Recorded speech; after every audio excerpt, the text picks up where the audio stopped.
My first question is, can you tell us a little bit about yourself and how you became interested in mental health? Yeah, so it seems like a long story, but I've always had an interest in mental health and just how the mind works. I mean, when I was 14, I had my first panic attack, which led to multiple full-blown attacks every day for over a year, and came close to attempting suicide just to make it stop. So I didn't have any idea what was going on. Talked to my family; they had really no clue. I don't know if I was explaining it, just wasn't explaining it well enough, but um, so it just went untreated. And so by 16, though, they subsided, which was great. And fast forward a few years, I found myself in the military and getting discharged medically for combat-related injuries, PTSD, post-traumatic stress disorder, traumatic brain injury, anxiety. So it was all just a mix of stuff. It really just led to a 5-year downward spiral. But eventually, I got well enough, I got stable enough to go back to school and earn my degree in psychology. I began working for Wounded Warrior Project to really give back to my fellow veterans and their families, help them learn how to thrive despite their mental health diagnoses. So that's really Hmm. where it crystallized, but it's always sort of been there, because of my experiences. Hmm. And how did you get involved with NAMI Florida? Yeah, so initially through my work with Wounded Warrior Project, got involved with a local affiliate. So we have 24 in the state, so one was close to my home. Served as an advisory role, sort of just give my experience as far as treatment for veterans and what they really need to thrive, with their services that NAMI provided. So that's how I got my start. But between then, that was some years ago. Between that time and now, I served as a divisional director for healthcare company throughout the pandemic, and it just took its toll on so many people, myself included. Where when this position for executive director with NAMI Florida opened up as perfect fit to get back to doing what I love, supporting others Hmm. in their mental health journeys.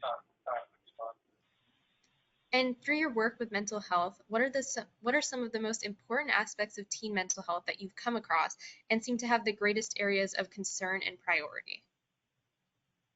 Yeah, so it's near and dear to my heart. For one reason, I have multiple teens. One just graduated high school, but two still in high school. But there's just so many. It's a hard time because there's so many things that are going on biologically, psychologically, socially that always feels like it's changing. So when you consider all the hormonal changes, the genetic predispositions, health concerns, and add to that coping skills, family relationships, self-esteem, peer interaction, one thing really stands out, at least for me, as far as priorities, and that is ensuring that there's somebody both inside the school system and outside the school system that is there to listen without Hmm. judgment, but also there to really ask how they're doing. Really take an interest in their life, and not just, hi, how you doing, and you're expecting a one-word Hmm. response, but really care for them in that way. I think the second thing to that is just greater access to care, that teens Hmm. might need from healthcare professionals, but those that are in touch. Some healthcare professionals, they're great, but I think sometimes age and experience, you sort of lose sight of what is going on in a teenager's life, especially now, to really be able to connect with them and understand what they're going through to make the proper treatment plans or just to point them in the right direction. Really. Hmm. I know you just touched upon this, but how do you think we can encourage early intervention or improve access to care for teenagers, especially since many have said mental health issues can start to develop early in life?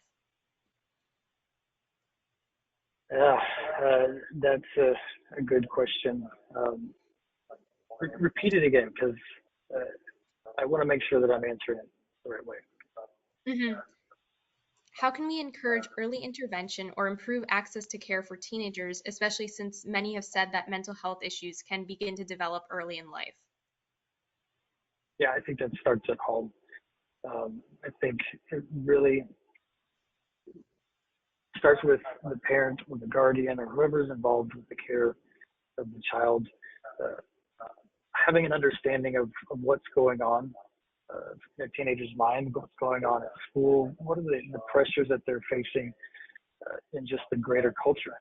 You know, what Hmm. media is pushing, what about COVID-19 or anything else that really is going on that they're getting bombarded with, being able to sort of navigate those waters and being willing to navigate those waters, um, to have those honest, judgment-free conversations, but also modeling, like not just having conversation, but saying, "Hey, I struggle with this too." You know, that's Hmm. something that I started doing with my teams was being honest with here. I have anxiety. You know, some days I have panic attacks, and these are some of the coping skills I use. So it starts there, and sometimes, unfortunately, that needs to happen at the school level because of the home life or the situation that the child or the teen finds themselves in. So it's really just doing what we can to make sure that there's somebody available to have those conversations, model that type of interaction, and just provide that care they need. Um, Hmm. the holistic approach. It can't just be one thing, or it can't just be in school. It's got to be Yes. everywhere. And how can we help students and parents become more aware of the topics surrounding mental and emotional well-being so that way they can have those conversations? That's like I think that's where a good place where community organizations come in, like Teen Mental Health Reset or Teen Mental Reset or NAMI, any of our affiliates. There's so many other organizations, Mental Health America, but uh, pushing those resources, making them available, but also making it public, like getting that awareness out through social media, through advertising, through healthcare professionals like the pediatricians. Even if Hmm. it's not a need at that time, you know, it's something that they say, hey, this is something that can really support you in the future. But just to keep that awareness and keep it going. That seems to be the biggest challenge that we face is just getting the word out. Hmm. What else do you think can help remove the stigma around mental health so people understand that it's no different than physical health issues and that it's okay to seek help if needed? This conference will now be recorded. We're both Um, having issues. What was the question again? yeah, I'll repeat the question. What else do you think will help remove the stigma around mental health so people understand that it is no different than physical health issues and that it is okay to seek help if needed? Uh, I think just having a reframing is desperately needed. Just reframing how we look at mental health and physical health. Because when we talk about physical health, we make little to no judgment against our character for having cancer or diabetes or any other health condition. But when it comes to mental health, it's almost an indictment against who we are personally. So it's really if we're able to reframe it in a way that we see both mental and physical health as being impacted by factors majority of the time outside of ourselves and out external to the core of who we are, I think then we'll see some major progress because we're looking at it from a different perspective, probably definitely a more accurate and Hmm. healthy perspective than there's something wrong with me. You know, it's my fault in some way, or whatever other Hmm. people might say. And what are some of the resources that NAMI has for teenagers? Yeah, so right now one of the biggest resources we have is Ending the Silence. It's an hour long presentation. It's either virtual or in person, and if it's in person, it's led by somebody with lived experience, so they have that perspective. And it's really designed for middle school, high school students, but also the staff, school staff, parents, guardians, anyone that's really involved in a teen's life, where they can learn the symptoms, the signs, what some of the typical mental health conditions are, and how to recognize those early warning signs. That's truly important to acknowledging when those happen. What are some of the things that we should be doing when we see those signs pop up? Hmm. And are there any new projects that NAMI is involved with to help teenagers? Yeah, so we just started our Teen Advisory Council on mental health. That'll be starting next week, which you are a part of. And that really is I call it a stepping stone, but it really is to help us as a state organization understand from your perspective, from a teen's perspective, what these experiences are, what the challenges are, what the barriers are, help guide us into developing programs that can better meet the needs of our youth in school and outside of school. So I'm excited about that. I'm looking forward to what comes out of that, but more to come from NAMI Florida on that, I believe. Hmm. And how do you think we can increase awareness around resources present, such as the 988 hotline for teenagers? Yeah, I think we have to leverage social media as much as possible and as much as realistic. I mean, that's where many people go for their information. So Hmm. putting it out there, not just from the organization, which is great, but also sort of igniting a grassroots movement where, hey, if people care about teens, they care about mental health, spread the word, share these resources, share 988 or whatever programs are available, just so that the more people to share, it just sort of spreads organically. I think that would be the best way to do it, I think. Hmm. And I know you mentioned that End the Silence discusses symptoms of mental health issues among teenagers, but how else do you think we can spread awareness on the symptoms of mental health issues in teenagers to encourage them to get help? Yeah, again, it's a holistic approach. I mean, we can't say that the school is primarily responsible for education. It's a great place because that's where students go to get learning. But Hmm. again, it goes back to using every avenue that's available, even if it's simple. Like talk about depression. That seems to be one of the big topics in teens, where it's like 64% go untreated. And Hmm. that's huge. And I think that alone, if you're experiencing one or two of these symptoms, it's okay to ask for help.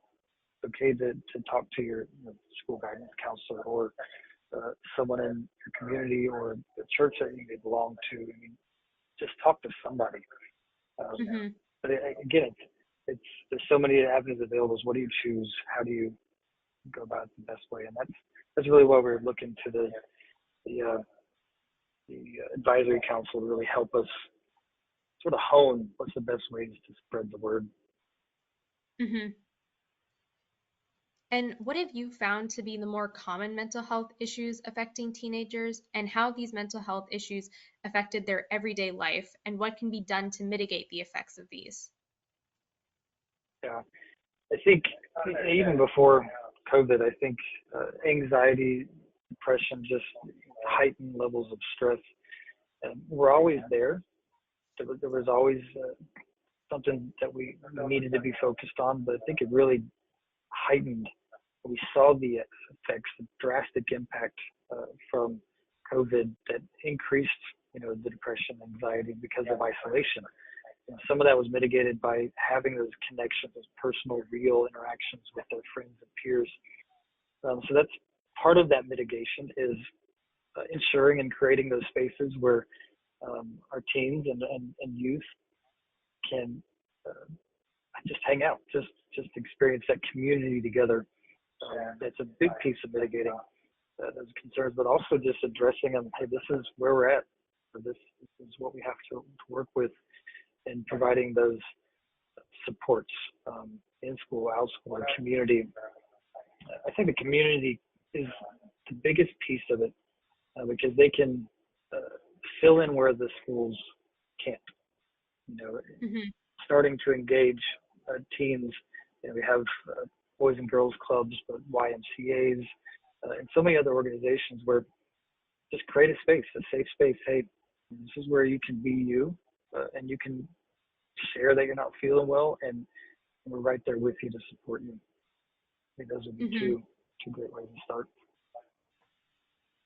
And what do you believe are some healthy coping techniques for the stress and anxiety that teenagers are experiencing? Like, what can teenagers do to reduce or better handle the Yeah. various stresses they're experiencing?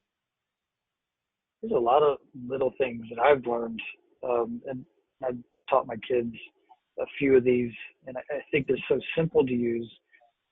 One is just obvious, it's exercise, doing Hmm. something physical, which, you know, a lot of kids have those extracurriculars, but some who may be more isolated don't. But I mean, it's easy as going out for a run or going out for a walk, um, just getting outside in nature. Mindfulness is so easy that we overlook it, and it seems like it's so simple that it becomes complicated. But just mindfulness techniques, realizing that you're in this moment right now type feeling. You notice what's going on around you, from the wind moving or the birds chirping or cars driving by, just to sort of get you into the present instead of either in the past or in the future where that stress or anxiety might be living more. That's one way. And then just grounding techniques. You know, I'm feeling the seat that I'm sitting in. You know, I can feel my feet on the ground.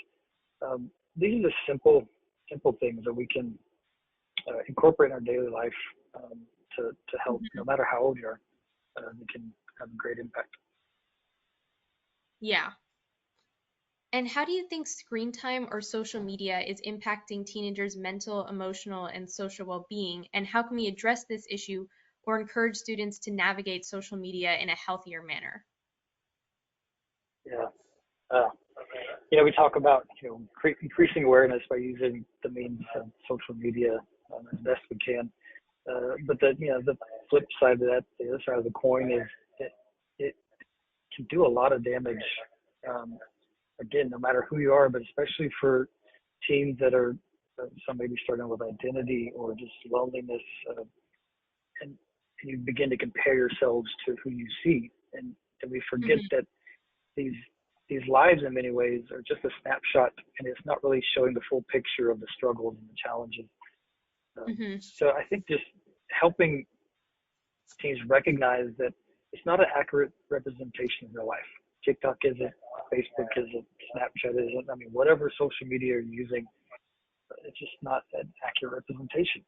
It Hmm. can be entertaining, you know, the funny videos and the crazy stuff, but um, really learning how to limit our time. And even my daughter, who's 19 now, or yeah, 19 now, she said I spend too much time on TikTok. So she recognized that it Hmm. just wasn't doing good. So we really have to look at, you know, is it coming down to an hour a day, or really making it more intentional, instead of just mindlessly scrolling, scrolling, Hmm. scrolling. So, and just teaching that, just healthy habits, and that's with anything, moderation.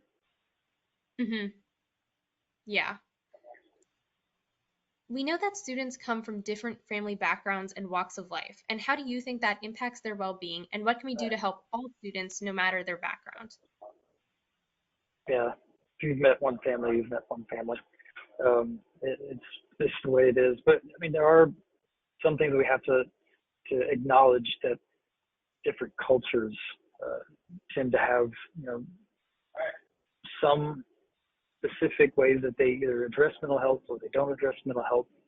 But Hmm. again, it's still so individual. We have to say and look at these things and embrace them, because they're a part of the challenge. They're part of the ways that we need to support one culture versus another culture. Are going to be two different ways of, I guess, breaking through. So I've talked to many people from various cultures. Some are very open. They're very open with their feelings. Others, it's taboo. You don't talk about how you feel unless it's anger. That's the Hmm. only acceptable emotion for some cultures and some families. You know, one family is one family. But just embracing it and being able to address those concerns and sort of break down those barriers just through education. Doesn't mental health doesn't care what culture you come from. Mhm. It's still there. And my final question is, suicide is the second leading cause of death among those aged 10 to 14. What do you believe needs to be done to help young people suffering from more serious mental health issues such as suicidal ideation? Yeah. Such a hard topic. It's a personal topic. Um, for me, my best friend's son completed suicide at 14, and really access to care, Hmm. and practitioners, healthcare practitioners who are willing to listen and not just try to get to the next patient. And I know not all doctors are like that, but I think we're so overwhelmed in the healthcare system that sometimes these subtle things, or even things that are glaring, so they go unnoticed, or they'll be okay. Hmm. And just recognizing that we need to take the time, and that again is where we have that coordination of care with not only the healthcare pediatricians or the specialists, but those community organizations that are providing those supports. Where's the connection happening? Hmm. Where's the referrals? Are they going to the places they need to? Just to have those services that are touching every aspect of a teen's life, especially if they're dealing with serious mental illness or a mental health condition of that nature, so that they don't fall through the cracks and the parents don't feel like they're alone and just hanging on by their fingernails. So it's Hmm. going to take all of us. It's a Florida thing. It's a country thing. Hmm. Yes, definitely. Thank you so much for your time and sharing your thoughts with us. I really appreciate it. Yeah, no worries. It was a pleasure. Thank you for having me.